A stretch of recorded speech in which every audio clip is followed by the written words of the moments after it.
ಗುರುಗಳೇ, ನಮೋ ನಮಃ. ಆ ಮನೆಯಿಂದ ಆಹಾರವೊಂದನ್ನು ತಂದಿದ್ದೇನೆ.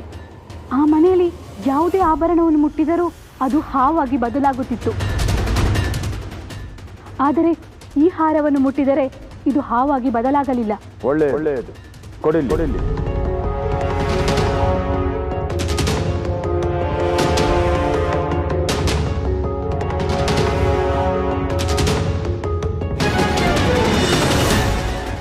ಗುರುಗಳೇ, ದಿಗ್ವಿಜಯ ಮತ್ತು ನಂದೀಶ ತಮ್ಮನ್ನು ಭೇಟಿ ಮಾಡಲು ಬರುತ್ತಿದ್ದಾರೆ.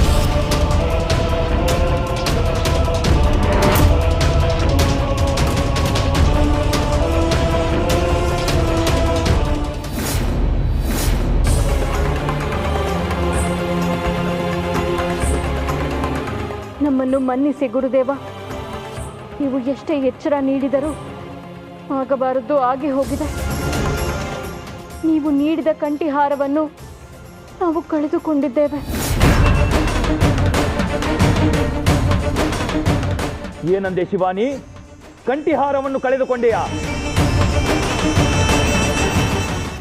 ಹೇ ಪರಮಶಿವ, ಏನು ಇದು ಪ್ರತಿಶೋಧನೆ? ಏಕೆ ಇಂತಹ ಘಟನೆಗಳು ನಡೆಯುತ್ತಿವೆ? ಶಿವಾನಿ, ಅಷ್ಟು ಎಚ್ಚರ ಹೇಳಿ ಕಳುಹಿಸಿದರು, ಏಕೆ ಹೀಗಾಯಿತು? ಅದೇ ತಿಳಿಯುತ್ತಿಲ್ಲ ಗುರುದೇವ. ನಾವು ಕಂಠಿಹಾರವನ್ನು ತುಂಬಾ ಜೋಪಾನವಾಗಿಯೇ ಇಟ್ಟುಕೊಂಡಿದ್ದೆವು. ಆದರೂ ನಮ್ಮ ಗಮನ ಮೀರಿ ಹೀಗಾಗಿದೆ. ಯಾವ ವಿವರಣೆ ನೀಡಿದರೂ ತಪ್ಪೇ ಅಲ್ಲವೇ? ಹೌದು ಗುರುದೇವ, ನನಗೂ ಏನು ಮಾಡುವುದು ಎಂದೇ ತೋಚುತ್ತಿಲ್ಲ. ಇನ್ನೇನು ನಮ್ಮ ಕಾರ್ಯದಲ್ಲಿ ಸಿದ್ಧಿ ಸಿಗುವ ಹೊತ್ತಿಗೆ ಹೀಗಾಗಿ ಹೋಯಿತು. ನಿಮ್ಮ ನಡೆಯಲ್ಲೇ ಏನೋ ದೋಷವಿದೆ ಶಿವಾನಿ, ಅದಕ್ಕೆ ಹೀಗೆ ಆಗುತ್ತಿದೆ. ನಿನ್ನ ಮನಸ್ಸಿನ ದೇಹದ ಬಗ್ಗೆ, ನಿನ್ನ ನುಡಿ ಶುದ್ಧಿಯ ಬಗ್ಗೆ ನನಗೇನು ಸಂದೇಹವಿಲ್ಲ. ಗುರುದೇವ, ಇದೇನಿದು? ನಿಮಗೆ ನಮ್ಮ ಬಗ್ಗೆ? ಹೌದು ಶಿವಾನಿ, ನೀವು ಬೇರೆ ಯಾವುದೋ ರೀತಿಯಿಂದ ಪದೇ ಪದೇ ತಪ್ಪನ್ನು ಮಾಡುತ್ತಿದ್ದೀರಾ, ಅದಕ್ಕೆ ಹೀಗಾಗುತ್ತಿದೆ. ನಿಮ್ಮ ತಪ್ಪು ಏನು ಎನ್ನುವುದನ್ನು ಯೋಚನೆ ಮಾಡಿ ನೀವೇ ಕಂಡುಹಿಡಿಯಬೇಕಾಗಿದೆ. ನಮ್ಮ ಮನೆಯಲ್ಲಿ ಒಬ್ಬಳು ಕೆಲಸದಾಕೆ ಇದ್ದಾಳೆ ಗುರುಗಳೇ. ಅವಳಿಂದಲೇ ಕಂಠಿಹಾರ ಕಳುವಾಗಿರಬಹುದೇನೋ ಎಂಬ ಅನುಮಾನ ನನಗೆ. ಅಂದರೆ ನೀವು ಇನ್ನೂ ಅವಳನ್ನ ಮನೆಯಿಂದ ಆಚೆ ಕಳುಹಿಸಲಿಲ್ಲವೇ? ಛೇ, ಮನುಜರನ್ನ ನಿಮ್ಮ ಜೊತೆ ಇರಿಸಿಕೊಳ್ಳಬೇಡ ಎಂದು ಹೇಳಿದ್ದೆ, ಮರಿತೀರೇ? ನೀವು ನಾಗಗಳು, ನಿಮ್ಮ ನಡೆ ನುಡಿ ರೀತಿ ನೀತಿ ಎಲ್ಲವೂ ಬೇರೆಯಾಗಿರುತ್ತದೆ. ಹಾಗಿದ್ದರೂ ಮತ್ತೇಕೆ ಮನುಜರ ಸಂಪರ್ಕ? ಅದೇನೆಂದರೆ, ಆ ಹುಡುಗಿ ತನಗೆ ಕಷ್ಟಗಳಿವೆ ಎಂದಳು. ಹಾಗಾಗಿ ಒಂದು ನೆಲೆ ನೀಡಲು. ನಿಮ್ಮ ಸಂಕಷ್ಟಕ್ಕೆ ಮಿಗಿಲಾದದ್ದು ಯಾವುದೂ ಇಲ್ಲ ಶಿವಾನಿ. ನಾಗಗಳಾದ ನೀವು ಮನುಷ್ಯರನ್ನ ಇಷ್ಟು ಹತ್ತಿರಕ್ಕೆ ಸೇರಿಸಿಕೊಳ್ಳಲೇಬಾರದು. ಅನುಕಂಪಕ್ಕಿಂತ ದೊಡ್ಡ ಶತ್ರು ಮತ್ತೊಂದಿಲ್ಲ, ನೆನಪಿನಲ್ಲಿರಲಿ. ನನ್ನನ್ನು ಕ್ಷಮಿಸಿ ಗುರುದೇವ, ನನ್ನಿಂದ ತಪ್ಪಾಗಿದೆ. ನೋಡು ಶಿವಾನಿ, ನೀನು ಭೂಲೋಕಕ್ಕೆ ಹೋಗಿರುವ ಕಾರ್ಯವನ್ನು ಮರೆತು ಸಮಾಜದ ಉದ್ಧಾರಕ್ಕಾಗಿ ನಿಲ್ಲಬೇಡ. ನಿನ್ನ ಸಣ್ಣದೊಂದು ತಪ್ಪು ಇಡೀ ನಾಗಲೋಕಕ್ಕೆ ಮುಳುವಾದೀತು. ಆಕೆಯ ಬಗ್ಗೆ ಎಚ್ಚರ ವಹಿಸು. ಮೊದಲು ಆಕೆಯನ್ನ ಮನೆಯಿಂದ ಹೊರಗೆ ಕಳುಹಿಸು. ಆಗಲಿ ಗುರುದೇವ. ಬೇಗ ಹೋಗಿ ಆಕೆಯನ್ನು ತಪಾಸಣೆಗೆ ಒಳಪಡಿಸು. ಕಂಠಿಹಾರವನ್ನು ದನದ ಆಸೆಗೆ ಅವಳೇ ಕದ್ದಿರಬಹುದು. ಸರಿ ಗುರುದೇವ, ನಿಮ್ಮ ಅಪ್ಪಣೆಯಂತೆ ಆಗಲಿ. ಹೋಗಿ ಬನ್ನಿ.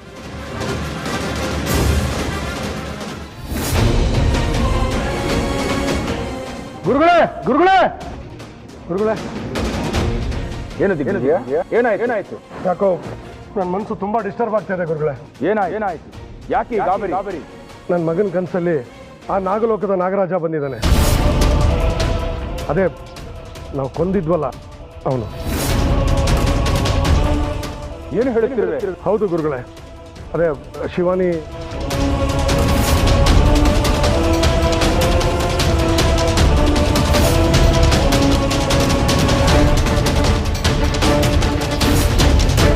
ಗುರುಗಳೇ,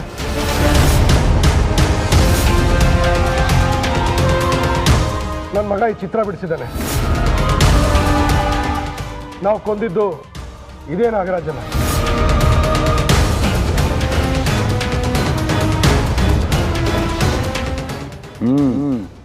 ಇರಲಿ ಇರಲಿ ಇರಲಿ. ಇದು ಆತಂಕದ ವಿಷಯ ಅಲ್ವಾ ಗುರುಗಳೇ? ನನ್ನ ಮಗನ ಕನಸಿನಲ್ಲಿ ನಾವು ಕೊಂದ ನಾಗರಾಜ ಹೇಗೆ ಬರೋದಕ್ಕೆ ಸಾಧ್ಯ?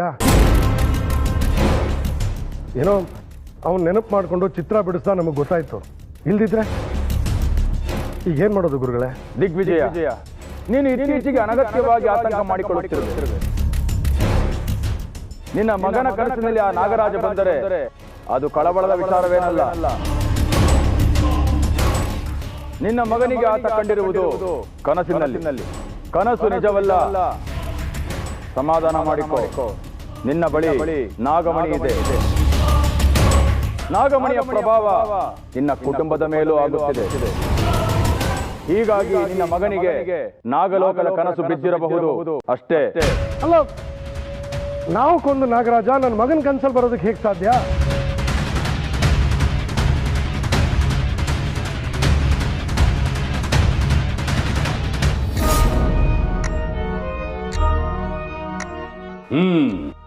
ರಿಮಯ್ಯ, ಏನೋ ಮಾಡ್ತಾ ಇದೀಯಾ? ಗಾಳ ಹಾಕಿ ಮೀನ್ ಹಿಡಿತಾ ಇದ್ದೀನಿ. ಕಾಣಿಸಲ್ವಾ? ಕಾಮಿಡಿ. ಚೆನ್ನಾಗಿದೆ ಚೆನ್ನಾಗಿದೆ. ಏನ್ ಮಾವ ನಿಂದು? ಸುಮ್ಮನೆ ಕೊರಿಬೇಡ ಈಗ. ಆದ್ರೂ ನೀನು ಹೇಳೋದು ಒಂಥರ ಕರೆಕ್ಟೇ ಅಳಿಮಯ್ಯ, ಕರೆಕ್ಟೇ. ಏನ್ ಹಾಗಂದ್ರೆ? ಅಂದ್ರೆ ನೀನು ಗಾಳ ಹಾಕಿ ಯಾವುದೋ ಮೀನ್ ಹಿಡಿತಾ ಇದೀಯಾ ಅಂದ್ರೆ ಏನ್ ಹೇಳ್ತಿದ್ಯಾ? ಅಂದ್ರೆ ನಿನ್ನ ಪ್ರೀತಿ ಅನ್ನೋ ಗಾಳಕ್ಕೆ ಯಾವುದೋ ಹುಡುಗಿನ ಬೀಳಿಸ್ಕೋತಾ ಇದೀಯಾ. ಕರೆಕ್ಟ್ ಅಳಿಮಯ್ಯ? ನೀನು ಮುಖ ನೋಡು ಹೇಗೆ ಮಿನುಗ್ತಾ ಇದೆ. ಮಾವ ಸುಮ್ಮನೆ ಏನೇನೋ ಹೇಳ್ಬೇಡ. ನನ್ನ ಪಾಡಿಗೆ ನಾನು ಇದ್ದೀನಿ. ಇದೇ ಲವ್ ಮಾಡೋರ ಲಕ್ಷಣ. ತನ್ನ ಪಾಡಿಗೆ ತಾನಿರೋದು, ಈ ಲೋಕಕ್ಕೂ ನನಗೂ ಸಂಬಂಧ ಇಲ್ಲ ಅನ್ನೋ ಥರ ಕೂತಿರೋದು, ಊಟ ಮಾಡದೇ ಇರೋದು, ತಿಂಡಿ ಮಾಡದೇ ಇರೋದು, ಯಾರಾದರೂ ಮಾತಾಡ್ಸಿದ್ರೆ ಮೌನವಾಗಿರೋದು, ಯಾವಾಗಲೂ ಯೋಚನೆ ಮಾಡ್ತಾ ಇರೋದು. ಹೋಗು ಮಾವ, ಹಂಗೆಲ್ಲ ಏನಿಲ್ಲ. ನಾನು ಏನು ಅಂತ ಗೊತ್ತು ತಾನೆ. ಈ ಲವ್ ಗಿವ್ ಮಾಡೋಕ್ಕೆ ಟೈಮ್ ಇಲ್ಲ ನನ್ನ ಹತ್ರ. ಅಳಿಮಯ್ಯ, ಈ ಲವ್ ಅನ್ನೋದನ್ನ ಮುಚ್ಚಿಟ್ಟಷ್ಟು ಡೇಂಜರ್ರೇ. ಹೇಗೆ ಗೊತ್ತಾ? ಘಮ ಘಮ ಅಂತ ಪರಿಮಳ ಬರೋ ಮಲ್ಗೆ ಹೂವನ್ನ ಎಷ್ಟೊತ್ತು ಅಂತ ಬಚ್ಚಿಡಕ್ಕಾಗತ್ತೆ ಅಲ್ವಾ ಅಳಿಮಯ್ಯ? ನೀನೀಗ ಇಲ್ಲಿಂದ ಹೋಗದೆ ಇದ್ರೆ ಮುಂದೆ ನಡೆಯೋ ಸೀನೇ ಬೇರೆ. ಆಯ್ತು ಬಿಡಪ್ಪ, ಹೋಗ್ತೀನಿ.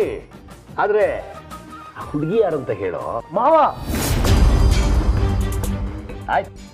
ಆಯ್ತು ಹೋಗ್ತೀನಿ.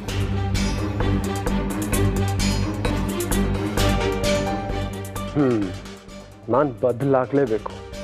ಇಲ್ಲದೆ ಹೋದ್ರೆ ಮನೆಯವರೆಲ್ಲ ನನ್ನ ಚೇಂಜಸ್ ಕಂಡು ಹಿಡಿದ್ಬಿಡ್ತಾರೆ. That's not good. ಯಾರು ಕೂಡ ಈ ತ್ರಿವಿಕ್ರಮ್ಗೆ ಬೆರಳು ತೋರಿಸೋ ಹಾಗೆ ಆಗಬಾರ್ದು.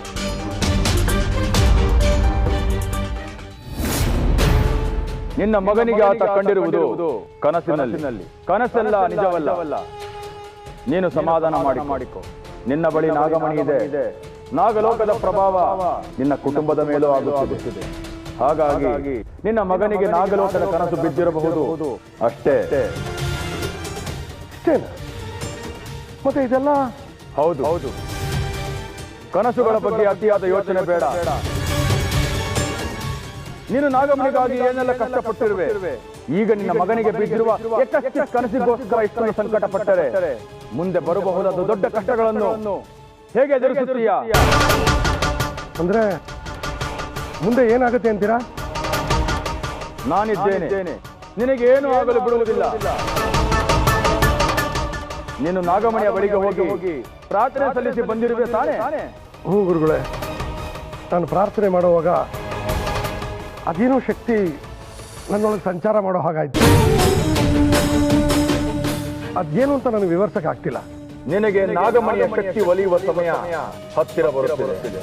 ನೀನು ಚಿಂತೆಯನ್ನೇ ಮಾಡಬೇಡ. ಸಂತೋಷ ಗುರುಗಳೇ, ಆದರೆ ನನ್ನ ಆವರಿಸ್ಕೊಂಡಿರೋ ಈ ನಾಗಲೋಕದ ಸಮಸ್ಯೆಗಳಿಗೆ ಏನು ಮಾಡೋದು? ನಾಗಮಣಿ ನನ್ನ ಹತ್ರ ಇದೆ ಅಂತ ಸಂತೋಷ ಪಡೋದಕ್ಕೆ ಈ ಸಮಸ್ಯೆಗಳು ಬಿಡ್ತಿಲ್ವೇ? ಮೇಲಿಂದ ಮೇಲೆ ಏನಾದರೂ ಒಂದು ಆಗ್ತಾನೆ ಇದೆ. ಅದಕ್ಕೆಲ್ಲ ನಾನು ಶೀಘ್ರದಲ್ಲೇ ಪರಿಹಾರ ಹೇಳುತ್ತೇನೆ. ನೀನೇನು ಯೋಚಿಸಬೇಡ. ಹೊರಡು. ಆದರೆ ಇದಕ್ಕೆಲ್ಲ ಏನಾದರೂ ಪರಿಹಾರ ಹೇಳಿದ್ರೆ? ಈಗೇನು ಯೋಚನೆ ಬೇಡ. ನಾನೆಲ್ಲವನ್ನು ತಿಳಿಸುತ್ತೇನೆ. ಹೊರಡು. ಸರಿ ಗುರುಗಳೇ. ವಿಜಯ್. ಗುರುಗಳೇ, ನೀವೇಕೆ ಈ ಕಂಠಿಹಾರದ ಬಗ್ಗೆ ಅವರಿಗೆ ಏನು ಹೇಳಲಿಲ್ಲ? ಮೊದಲು ಸತ್ಯವನ್ನು ನಾನು ಅರಿಯಬೇಕು, ನಂತರ ಆತನಿಗೆ ಹೇಳಬೇಕು. ಮೊದಲೇ ದಿಗ್ವಿಜಯ ಭಯದಲ್ಲಿದ್ದಾನೆ. ಸೂಕ್ತ ಸಮಯ ಬರಲಿ, ಎಲ್ಲವನ್ನು ತಿಳಿಸುತ್ತೇನೆ. ಸುರೇಖಾ, ಸುರೇಖಾ, ಸುರೇಖಾ, ಸುರೇಖಾ, ಸುರೇಖಾ, ಎಲ್ಲಿದ್ಯಾ? ಸುರೇಖಾ, ಸುರೇಖಾ, ಸುರೇಖಾ, ಸಿಕ್ಕದ್ಲ? ಶಿವಾನಿ, ಎಲ್ಲೂ ಕಾಣಿಸ್ತಾ ಇಲ್ಲ. ಹೌದು ನೀಲಿ, ನನ್ಗೆ ಯಾಕೋ ಇದು ಅವಳದೇ ಕೆಲಸ ಅಂತ ಅನಿಸ್ತಾ ಇದೆ. ನಾವು ಆದಷ್ಟು ಬೇಗ ಅವಳನ್ನ ಪತ್ತೆ ಹಚ್ಚಲೇಬೇಕು, ಇಲ್ಲಾಂದ್ರೆ ಅಪಾಯ ತಪ್ಪಿದ್ದಲ್ಲ. ಏನು ಮಾಡೋಣ ಈಗ? ನೀಲಿ, ನಿನಗೆ ನಾಪತ್ತೆ ಆದವ್ರನ್ನ ಪತ್ತೆ ಹಚ್ಚೋ ಶಕ್ತಿ ಇದೆಯಲ್ಲ, ಅವಳು ಎಲ್ಲಿದ್ದಾಳೆ ಅಂತ ಹುಡುಕ್ತೀಯಾ? ಇಲ್ಲ ಶಿವಾನಿ, ನನ್ನ ಶಕ್ತಿಯಿಂದ ಈ ಹುಡುಗಿನ ಪತ್ತೆ ಹಚ್ಚಕ್ಕೆ ಸಾಧ್ಯ ಇಲ್ಲ. ನನ್ನ ಶಕ್ತಿ ಬರೀ ನಾಗಲೋಕದ ಮಂದಿ ಮತ್ತು ವಸ್ತುಗಳಿಗೆ ಮಾತ್ರ ಸೀಮಿತ. ಅವಳ ಪತ್ತೆ ಹಚ್ಚಕ್ಕಾಗಲ್ಲ ನಿಜ, ಆದ್ರೆ ಕಂಠಿಹಾರ ಎಲ್ಲಿದೆ ಅಂತ ಹುಡುಕ್ಬೋದಲ್ವಾ? ಅದು ನಾಗಲೋಕದ ಸೊತ್ತು ತಾನೆ. ಹೌದು, ಸರಿ ಬಾ.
ಇದೇನಿದು ನೀಲಿ? ಕಂಠಿಹಾರ ಮಾತ್ರ ಕಾಣಿಸ್ತಾ ಇದೆ. ಈ ಜಾಗ ಯಾವುದು? ಯಾವುದು ಕಾಡು ಇದ್ದಾಗಿದೆಯಲ್ಲ? ನನಗೋದೇ ಗೊತ್ತಾಗ್ತಾ ಇಲ್ಲ ಶಿವಾನಿ.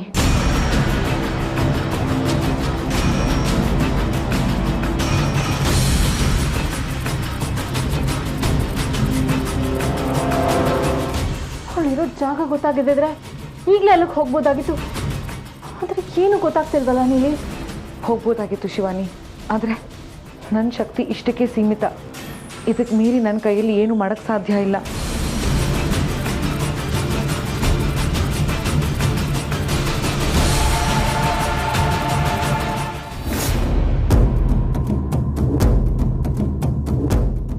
ನಂದೀಶ, ಗುರುಗಳನ್ನ ಸರಿಯಾಗಿ ಗಮನಿಸಿದ್ಯಾ? ಯಾಕೆ ಯಜಮಾನ್ರೆ? ಈ ಗುರುಗಳು ಬದಲಾದ ಕಾಣಿಸ್ತಾ ಇದ್ದಾರೆ. ನನಗೆ ಏನೂ ಸರಿ ಇದೆ ಅಂತ ಅನಿಸ್ತಾ ಇಲ್ಲ. ಆಮೇಲೆ ಏನೂ ಅರ್ಥ ಆಗ್ತಾ ಇಲ್ಲ. ಏನು ಯಜಮಾನ್ರೆ ಹಾಗಂದ್ರೆ ಏನಾಯ್ತು? ನಂದೀಶ, ನಾವು ಎಷ್ಟು ಸಲ ಗುರುಗಳನ್ನ ಮೀಟ್ ಮಾಡಿದ್ದೀವಿ, ನಮ್ದು ಏನೆಲ್ಲ ಕಷ್ಟಗಳನ್ನ ಹೇಳ್ಕೊಂಡಿದ್ದೀವಿ. ಹೌದು, ಹೇಳ್ಕೊಂಡಿದ್ದೀವಿ. ಈಗ ಯಾಕೋ ಪರಿಹಾರ ಹೇಳೋದ್ರಲ್ಲಿ ತುಂಬಾ ತಡ ಮಾಡ್ತಾ ಇದ್ದಾರೆ. ಮುಂಚೆ ಎಲ್ಲ ನಿಂತ್ಗಳಿಗೆ ಹಾಗೆ ಮಾಡು ಹೀಗೆ ಮಾಡು ಅಂತ ಹೇಳ್ಬಿಡೋರು. ಈಗ ನಾಳೆ ಬಾ, ಆಮೇಲೆ ನೋಡೋಣ, ನಾನು ಮನೆಗೆ ಬರೋಕ್ಕಾಗಲ್ಲ, ತಪಸ್ಸಲ್ಲಿದ್ದೀನಿ, ಪೂಜೆಯಲ್ಲಿದ್ದೀನಿ, ಹೀಗೆಲ್ಲ ಕಾರಣಗಳು ಕೊಡ್ತಾ ಇದ್ದಾರೆ. ಅಲ್ಲ ಯಜಮಾನ್ರೆ, ಗುರುಗಳು ನಮ್ಗೆ ಎಷ್ಟೆಲ್ಲ ಸಹಾಯ ಮಾಡಿದರೆ ಅವ್ರ ಮೇಲೆ ಅನುಮಾನನಾ? ಅದೇ ನಂದೀಶ, ಆಗ ಸಹಾಯ ಮಾಡ್ತಾ ಇದ್ದವರು ಈಗ ಮಾಡ್ತಾ ಇಲ್ಲ. ನನಗೆ ಯಾಕೋ ಅವ್ರ ಮೇಲೆ ಸ್ಟ್ರಾಂಗ್ ಆಗಿ ಅನುಮಾನ ಶುರುವಾಗಿದೆ. ಏನೋ ಮಿಸ್ ಹೊಡಿತಾ ಇದೆ. ಮುಂಚೆ ಅವ್ರು ಮಾಡ್ತಾ ಇದ್ದ ಯಂತ್ರ ಮಂತ್ರ ಯಾವುದು ಮಿಸ್ ಆಗಿದ್ದೇ ಇಲ್ಲ. ಆದರೆ ಈಗ ಯಾಕೋ ಆ ಥರ ಏನಿರೋದಿಲ್ಲ ಯಜಮಾನ್ರೆ. ನನ್ನ ಮಗನ ಕನಸಲ್ಲಿ ನಾಗಲೋಕದವನು ಬಂದಿದ್ದಾನೆ. ನನ್ನ ಮಗ ಒಂದು ಚಿತ್ರನೂ ಬಿಡಿಸಿದ್ದಾನೆ. ಪರಿಹಾರ ಕೊಡೋದನ್ನ ಗುರುಗಳು ಮುಂದೆ ಹಾಕಿದ್ರೆ ಹೊರತು ಇಮಿಡಿಯೇಟ್ ಆಗಿ ಏನು ಹೇಳಲೇ ಇಲ್ಲ. ನೀವು ಹೇಳೋದು ಸರಿನೇ. ಅವ್ರು ಯಾಕೋ ಈ ವಿಷಯನ ಸೀರಿಯಸ್ ಆಗಿ ತೊಗೊಂಡಾಗಿಲ್ಲ.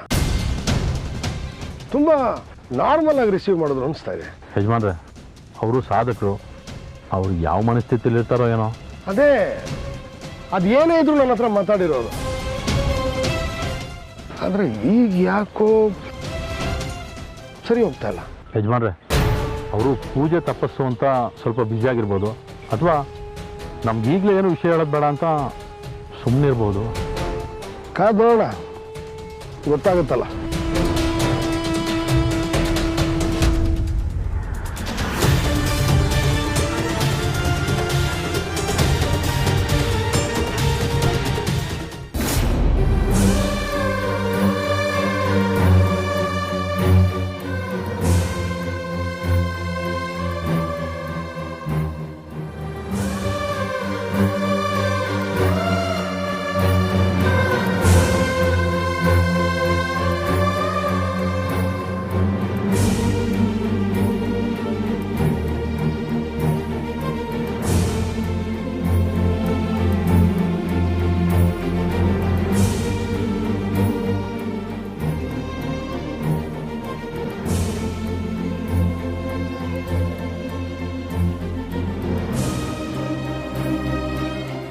ಸರಿ ತಪ್ಪುಗಳ ಬಗ್ಗೆ ಮಾತಾಡೋ ಸಮಯ ಅಲ್ಲ ತ್ರಿಶೂಲ್ ಇದು. ಇಲ್ಲಿಂದ ಹೊರಡಿ ಅಂತ ಹೇಳಿದ್ನಲ್ಲ, ಅರ್ಥ ಆಗ್ತಾ ಇಲ್ವಾ? ಹೋಗಿ ಹಿಂದೆ. ಹಲೋ,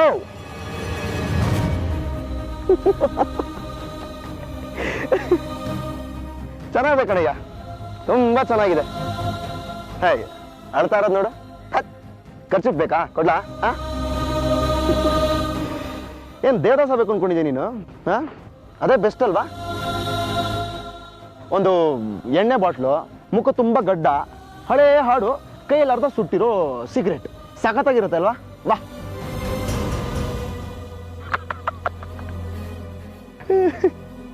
ಲೇ, ನನ್ನ ಕಷ್ಟ ಯಾರಿಗೂ ಅರ್ಥ ಆಗೋದಿಲ್ವೋ? ತಮಾಷೆ ಮಾಡು, ಆಯ್ತು. ಆದ್ರೆ ನನ್ನ ಹಾರ್ಟಲ್ಲಿರೋ ಪೇನ್ ಅನ್ನೋದು ನನಗಲ್ದೆ ಇನ್ಯಾರು ಗೊತ್ತಾಗ್ಬೇಕು? ಅಲ್ಲ, ಹೇಳ್ದೆ ಕೇಳ್ದೆ ಅವಳ ಹತ್ರ ಹೋಗಿ ನನ್ನ ಮದುವೆ ಆಗು ಅಂತ ಹೇಳಿದ್ದಲ್ದೆ ಇಲ್ಲಿ ಬಂದು ಬೇಜಾರು ಮಾಡ್ಕೊಂಡು ಕೂತಿದ್ಯಲ್ಲ, ಯಾರು ಕೇಳ್ತಾರೆ ನಿನ್ ಗೋಳು? ಕಮಾನ್ ಮ್ಯಾನ್, ಕಮಾನ್. ನಾನು ಏನೋ ತಪ್ಪು ಮಾಡಿದೆ ಇವಾಗ? ನಂದೇನು ತಪ್ಪಿದೆ ಇದರಲ್ಲಿ? ನಾನೇನು ಅವಳು ಕ್ಯಾನ್ಸರ್ ಇದೆ, ಅದಕ್ಕೋಸ್ಕರ ಅವಳು ಬದುಕೊಡ್ತೀನಿ ಬಾ ಅಂತ ಏನಾದ್ರು ಕರೆದ್ನ? ನನಗವಳ ಮೇಲೆ ಯಾವುದೇ ರೀತಿ ಅನುಕಂಪ ಇಲ್ಲ. ನಾನು ನನ್ನ ಪ್ರಾಣಕ್ಕಿಂತ ಹೆಚ್ಚಾಗಿ ಪ್ರೀತಿಸ್ತೀನಿ. ನಿನಗೆ ಹಾಗೆ ಅನ್ಸಿದೆ ಸರಿ, ಆದ್ರೆ ಅವಳಿಗೂ ಹಾಗೆ ಅನಿಸ್ಬೇಕಲ್ಲ? ಅಲ್ವೋ? ಯೋಚನೆ ಮಾಡು. ಇವಾಗ ನೀನೇನೋ ಕಾಯಿಲೆ ಬಂದಿದೆ, ನೀನು ಸಾಯ್ತಾ ಇದೆಯಾ. ಆ ಟೈಮಲ್ಲಿ ನಿನ್ ಬದುಕಿಗೆ ಯಾರೋ ಬಂದು ನಾನು ನಿಂಗೆ ಬದುಕು ಕೊಡ್ತೀನಿ, ನನ್ನ ಮದುವೆ ಆಗು ಅಂತ ಕೇಳಿದ್ರೆ ಏನ್ ಹೇಳ್ತೀಯ?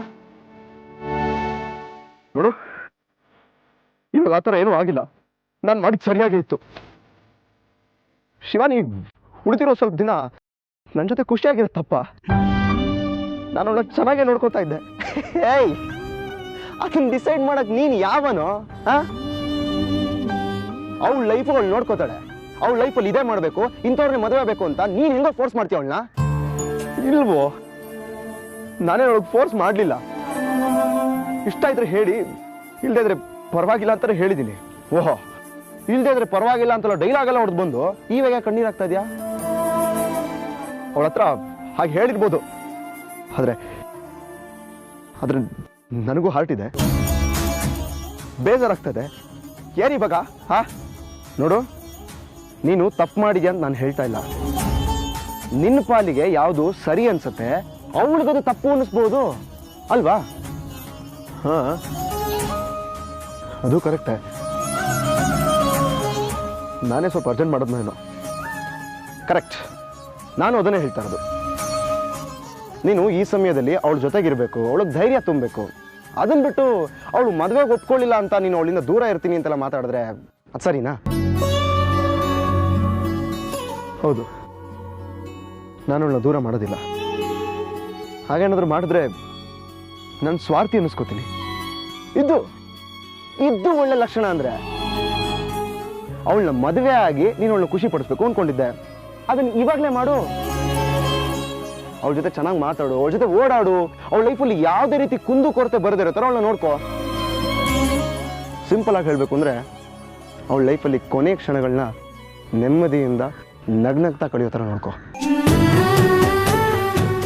ಹಾಗೆ ಮಾಡ್ತೀನಿ. ಶಿವಾನಿಗೆ ಏನು ಮುಜುಗರ ಆಗಬಾರ್ದು, ಆ ಥರ ನಡ್ಕೋ. ತ್ರಿಶೂಲ, ನೀನು ಧೈರ್ಯ ಕಳ್ಕೊಂಡ್ರೆ ಅವಳು ಬದುಕನ್ನೇ ಕಳ್ಕೋಬಹುದು. ಯೋಚನೆ ಮಾಡು.